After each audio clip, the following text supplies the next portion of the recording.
Sveiki, su jumis sveikinasi neįtikėtini faktai. 1883 m. rugpjūčio 27 d. atgijęs ir įsiveržęs Krakatoa salos Indonezijoje ugnikalnis išmetė milžinišką kiekį pelenų, kurie pakilo net į 30 km aukštį. Žemės drebėjimas sukėlė tsunami, kurio bangų aukštis siekė net 30 metrų.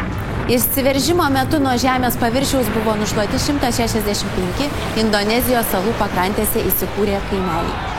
Žuvo 36 417 žmonių. Įsiveržusio ugnikalnio garsą iš Krakatoa salos girdėjo 50 skirtingų pasaulio šalių gyventojai. Už 2000 km esančiose Nikobaro salose žmonės papasakojo, kad girdėjo garsą panašų į šaudančius pistoletus. Už 3200 km esančioje Naujojoje Gvinėjoje žmonės garsą apibūdino kaip artilerijos skleidžiamą garsą. Už 4800 km esančioje Rodrigeso saloje gyventojai šį garsą apibūdino kaip tolimą sunkiųjų pabūklų riaumojimą.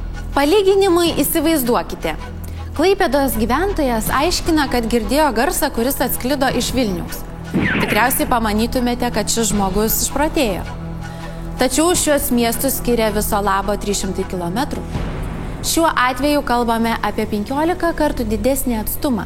Nuo Krakatoa salos 65 km atstumu plaukusiame laive sprogo pusės įgulos ausų būgneliai, o pati įgula pamanė, kad atėjo paskutinio teismo diena. Nors už 5000 km žmonės jau nebegirdėjo ugnikalnio paskleisto griausmo, tačiau garsas vis sklido tolyn. 50 pasaulio miestų meteorologinės stotis net po 5 dienų fiksavo garso sukeltus oro virpesius. Virpesiai buvo fiksuojami maždaug kas 34 valandas.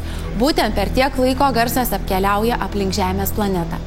Taigi iš užfiksuotų oro virpesių buvo nustatyta, kad iš Krakatoa salos esančio ugnikalnio paskleistas garsas Žemės planetą apkeliavo 4 kartus. Ačiū žiūrėjusiems. Visas neįtikėtinų faktų laidas rasite internetinėje televizijoje betabu.tv. Taip pat kviečiame mus sekti Facebook'e.